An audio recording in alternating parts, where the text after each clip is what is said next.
सर्वेभ्यो नमो नमः। आज का हमारा विषय कारक प्रकरण, जिसमें हम कर रहे हैं अपादान कारक। अपादान कारक में लगती है पंचमी विभक्ति। तो ये जो आज सूत्र हम कर रहे हैं डायरेक्ट विभक्ति करने वाले सूत्र है। तो देख लेते हैं कि पहला कौन सा हमारा पहला सूत्र है, यतश्च अध्व काल निर्माणम तत्र पंचमी। यतः जिससे, अध्व मारक, काल काल या समय, निर्माणम मापा जाता है, तत्र वहां पर पंचमी विभक्ति हो। कहां पर हो? जहां से काल या मारक को मापा जाता है। कहीं की हम दूरी बता रहे हैं तो वहां पर क्या होगा, या तो दूरी बता रहे हैं या समय बता रहे हैं, लेकिन जिस स्थान विशेष से बताई जा रही है, जिस पॉइंट से बताई जा रही है, उस स्थान विशेष में, उस पॉइंट विशेष में पंचमी विभक्ति होती है। उदाहरण से हम देखते हैं, वनात् ग्रामम योजनम योजने वा। वन से गांव योजन भर दूर है। दूरी बताई जा रही है, कहां से? गांव की दूरी बता रहे हैं, वन से। वन से गांव योजन भर दूरी पर है। कहां से बताई जा रही है? वन से। जहां से बताई जा रही है। और योजन क्या है? अध्व, मार्गवाची शब्द है। तो मार्गवाची शब्द आए या कालवाची का आए, ये उदाहरण है मार्गवाची का। मार्गवाची शब्द जहां प्रयोग कर रहे हैं और जहां से दूरी बताई जा रही है, गांव की दूरी वन से बताई जा रही है। वन एक पॉइंट है, वहां से लेके गांव को नापा जा रहा है। तो जहां से नापना प्रारंभ किया है उसमें क्या होती है? पंचमी विभक्ति। तो वन से मापा जा रहा है, वन की पंचमी विभक्ति वनात् ग्रामम योजने योजनवा। अब ये तो था हमारा मारक का। काल का और देखते हैं, कार्तिक्या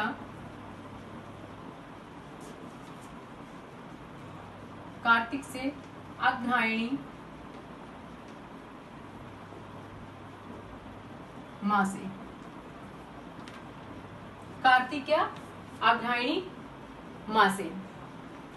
कार्तिक से अगहन की, कार्तिक की पूर्णिमा और अगहन की पूर्णिमा में कितना अंतर है? मासे, एक मास का अंतर है। कार्तिक्या अग्रहायणी मासे। कार्तिक क्या है? मासे जो शब्द है वो क्या? कालवाची। यहाँ पर काल का बताया जा रहा है। दूरी कहाँ से बताइए? कार्तिक से लेके अगहन तक की। तो कार्तिक से अगहन की जो पूर्णिमा है उसमें एक मास का अंतर है, एक मास के बाद वो आती है। तो जहां से शुरू किया, कार्तिक से शुरू किया, अगहन तक गए, तो जहां से प्रारंभ किया उसमें पंचमी विभक्ति। अब देखिए ये आगे हमारे जो ये वार्तिकी है, ये वार्तिक क्या कह रहा है? तद युक्तात् अध्वना प्रथमा सप्तमयौ। जहां पर अध्वन की बात होती है, अध्व मार्गवाची शब्द की बात होती है, उस मार्गवाची शब्द विशेष में प्रथमा और सप्तमी विभक्ति होती है।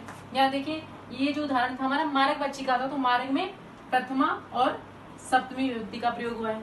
और अगला वार्तिक क्या कह रहे हैं? कालात् सप्तमी च वक्तव्या। लेकिन जब कालवाची की बात होती है तो वहां पर सप्तमी का प्रयोग किया जाता है। मासे शब्द कालवाची है तो यहाँ पर केवल सप्तमी का। इस उदाहरण में प्रथमा और सप्तमी है मार्गवाची में, और कालवाची में केवल सप्तमी का। हमारा जो मुख्य उदाहरण है वो पंचमी विभक्ति करने वाला है। पंचमी विभक्ति होती है जहां से नापना हमने प्रारंभ किया है। और नाप कर किस किस में नापना है? अधो में, मार्ग में और कालवाची शब्दों में। तो जो मार्गवाची शब्द है वहां पर प्रथमा और सप्तमी होती है, जो कालवाची शब्द उसमें केवल सप्तमी होती है। अगला सूत्र है हमारा अन्य आरात इत्र रीते दिक शब्दात अंचु उत्तरपद आज आही युक्ते। ये शब्द है कुछ। अन्यरादित रीतेर दिक शब्दान चूत्रपद जाही युक्ते एते योगे पंचमी जात। इनके योग में पंचमी हो। ये क्या कैसा सूत्र है हमारा? उपपद विभक्ति करने वाला है कि इनके योग में पंचमी विभक्ति। किस किसके योग में हो? अन्य। अन्य के योग में करेंगे तो अब यहाँ पे अन्य का अर्थ है भिन्न अर्थ में। अन्य का कई अर्थों में प्रयोग है। अन्य, भिन्न, अन्य, अन्यो, भिन्न। इत्र भी इसी अर्थ में आता है, इत्रो व कृष्णात्। यहाँ क्या है कि अन्य, अन्य अर्थ जो है वो भिन्न और इत्र अर्थ में है। इत्र शब्द आगे भी है यहाँ पे। अन्यो, भिन्न, इत्र, इनके योग में पंचमी विभक्ति हो जाए तो कृष्ण शब्द में क्या होगी? पंचमी विभक्ति। अन्य का हो गया और इत्र का भी हो गया। अन्य आरात इत्र रीते, दिक् शब्दात, दिक् शब्द, अंचु उत्तरपद,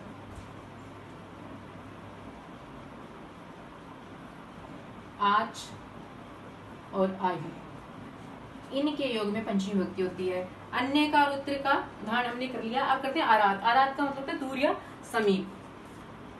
आरात, ग्रामात। आरात के योग में क्या होती है? पंचमी विभक्ति होती है, गांव से दूर या समीप। आरात वनात, आरात कृष्णात, कृष्ण से दूर या समीप, वन से दूर या समीप। इसका भी हो गया। अब है रीते। रीते होता है बिना। आरात कृष्णात, रीते कृष्णात, रीते कृष्णात, कृष्ण के बिना। रीते ज्ञानात, ज्ञान के बिना। रीते के साथ में पंचमी विभक्ति। फिर है दिक् शब्द, जहां पर दिशावाची शब्द आ जाए वहां पर क्या होती है? उसके योग में पंचमी विभक्ति होती है। जैसे पूर्वम, पूर्वः ग्रामात। पूर्व शब्द क्या है? दिशावाची, गांव से पूर्व में। यहां पर जब दिशावाची शब्द है तो उसके योग में पंचमी विभक्ति, और जब कालवाची शब्द भी आ जाए या दिशा स्थान विशेषवाची शब्द आ जाए तब भी क्या होता है? पंचमी विभक्ति होती है। जैसे चैत्रात, पूर्वः फाल्गुना। चैत्र से पूर्व फागुन मास। अब फागुन क्या है? मास। मास क्या है? कालवाची।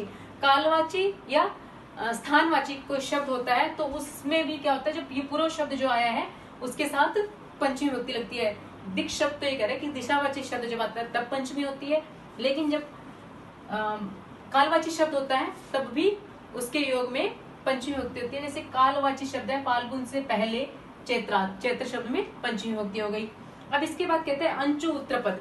कोई ऐसा होना चाहिए जहां पर अंचु धातु जो उत्तर पद में लग गई हो, उत्तर पद में अंचु धातु हो, उनके योग में भी क्या होता है? पंचमी विभक्ति। जैसे प्रउपसर्ग है, इससे अंचु धातु हम कर रहे हैं तो क्या बनता है? प्राक बनता है। अंचु का अच शेष रहता है, और प्रति के साथ करते हैं तो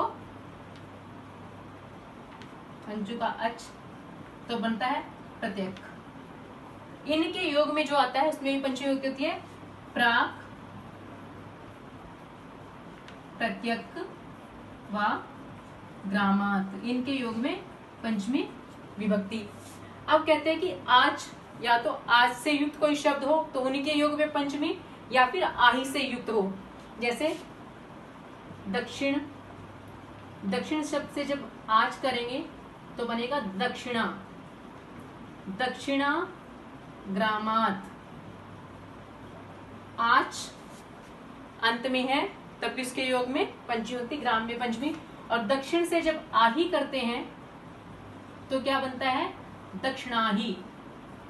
दक्षिणाही ग्रामात, इसके योग में भी पंचमी विभक्ति। अब एक आगे ये सूत्र है हमारा, समास का सूत्र है ये। अप परि बहिरंचवाह पंचमया। अप और परि है ये, इसके साथ जो बहि शब्द है इनके साथ जब ये उपसर्ग लगते हैं तो वहां पर भी पंचमिया होती है, पंचमी विभक्ति होती है। ये तो समास कर रहा है, लेकिन यहाँ पे पंचमिया जो शब्द आया है इससे ये पता चलता है कि वहां पे पंचमी विभक्ति का जिक्र है। इसका मतलब है कि बहि के योग में भी पंचमी विभक्ति होती है। ग्रामात बहि, बहि के योग में भी पंचमी विभक्ति। एक बार फिर से देख लेते हैं सूत्र। यतश्च अध्व काल निर्माणम तत्र पंचमी। जहां से मार्ग का और काल का निर्धारण किया जाता है, मापा जाता है, वहां पर पंचमी होती है। जहां से मापना प्रारंभ किया जाता है। फिर ये कह रहे हैं कि यहाँ पर बात थी अध्व की और काल की। जहाँ मार्गवाची शब्द आएगा उस मार्गवाची शब्द में प्रथमा और सप्तमी विभक्ति होती है। जो कालवाची शब्द आएगा उसमें केवल सप्तमी होगी। अगला सूत्र कह रहा है अन्य, अरात, इतर, रीति, दिक् शब्द वाले, अंचु उत्तर पद वाले, आच और आही, इनसे युक्त कोई शब्द है, इनके योग में जो शब्द आता है उसमें पंचमी विभक्ति होती है। और एक ये समास का सूत्र भी यहाँ पे है जो बता रहा है कि बहि के योग में भी पंचमी विभक्ति होती है। तो आज का हमारा यही प्रकरण था। धन्यवाद।